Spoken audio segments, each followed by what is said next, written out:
বাংলাদেশ ইসলামী দল তাবলীগ চিল্লায় যাওয়া ইসলাম মানা হয় ফাজেল আমল, এটি অনেক আলেম বলেন, আপনার কি মত?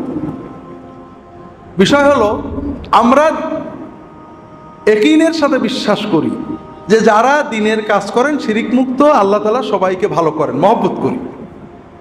আহলুস সুন্নাত ওয়াল জামাত নাম শুনেছেন নাকি? সুন্নত মানে নবীর সুন্নত, জামাত মানে ঐক্য, ভালোবাসা।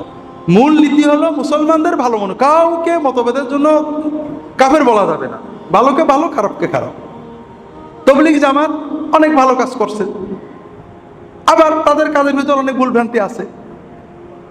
দ্বীনের দাওয়াত খুবই ভালো, দাওয়াতের জন্য সিস্টেম তৈরি করা খারাপ না, কিন্তু সুন্নতের বাইরে কোনো সিস্টেমকে ইবাদত মনে করে, যেমন চিল্লা, রাসূল সাল্লাল্লাহু আলাইহি ওয়াসাল্লাম আজীবন দাওয়াত দিয়েছেন, কোনো সময় চিল্লা দিয়ে দাওয়াত দেননি।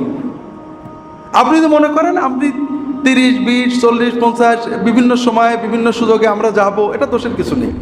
2 নম্বর কথা, দাওয়াতের মূল হলো দাওয়াত, বেরোনোটা কিন্তু দাওয়াতের কোনো ইবাদত না। অনেক সাহাবী জীবনের মতো হিজরত করে চলে গেছেন, আর দেশে ফেরেননি।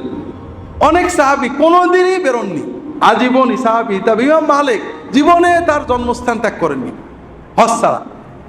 এই জন্য দাওয়াতের পরিপূর্ণতা মাকসাদ। দ্বীনের জন্য সফরে আলেমদের সহবতে সময় কাটালে অনেক বরকত আছে, তবে এগুলোর জন্য বেদাতে চলে না যায়, এদিকে খেয়াল রাখতে হবে। ফাজাইলে আমল একটা বই, পুরনো অনেক বই এরকম আছে, সহিহ জয়ীফ মেলানো আছে, তবে এটাকে সিলেবাস করা অনুচিত।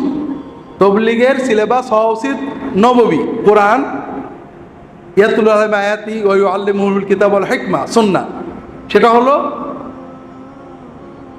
মুনতাখাবুল হাদিস, এটা পুরো হাদিস ভিত্তিক, এবং হায়াতুস সাহাবা, এটাও সাহাবীদের জীবনী ভিত্তিক। বাকি পরবর্তীদের হেকায়াতগুলো আমাদের দ্বীনি দাওয়াতে ব্যবহার না করা উচিত।